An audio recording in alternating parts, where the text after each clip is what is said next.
Hey, I'm Yanik, Ethier, and I have 3 different stories for you today about 3 different dudes. Now, this one dude, he could not believe that he had wasted the best years of his life lying to himself.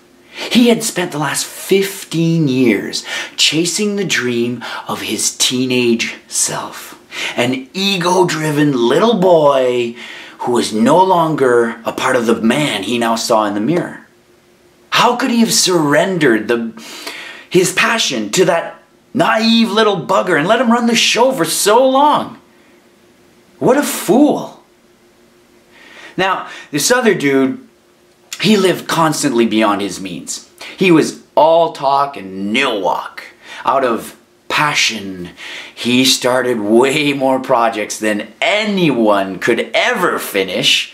And by his mid-30s, he found himself broke, lonely, single, wondering how could life be so unfair to him? A victim. A loser. This third dude also did not have it easy, and like the others, he was driven by his passion.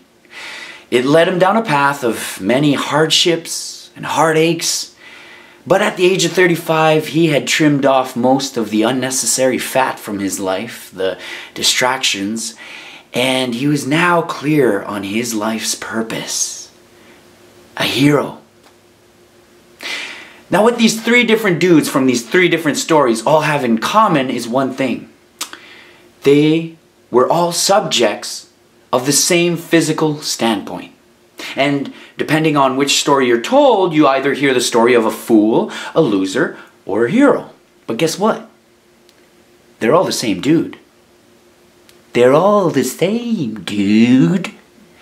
They're just different mental perspectives of the same physical standpoint. How do I know this? Because I wrote it. They're all true stories about a real dude.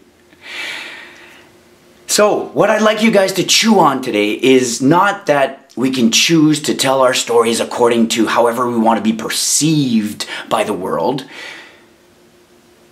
Yeah, that's part of it, but it's not the whole thing. And it's not that all great stories, even the greatest ever told, were by default inevitably edited to serve their author's purpose. Okay, yeah, that's also a part of it, but it's not the whole thing. And it's not that if all great stories ever told were by default inevitably edited to leave out the mundane, then could we not do the same with our stories to make ourselves sound more heroic? Yeah, that's a big part of it, but it's not the whole thing. See, the whole thing is that we constantly make up stories about what we see, what we hear, what we feel. We make up thousands of little stories for all the thousands stimuli we smash into every day. And who is the only listener to those stories? Now, how important is that editor's job? What story are you telling yourself? Follow on Facebook, comment below, follow on Instagram, subscribe on YouTube. Yeah!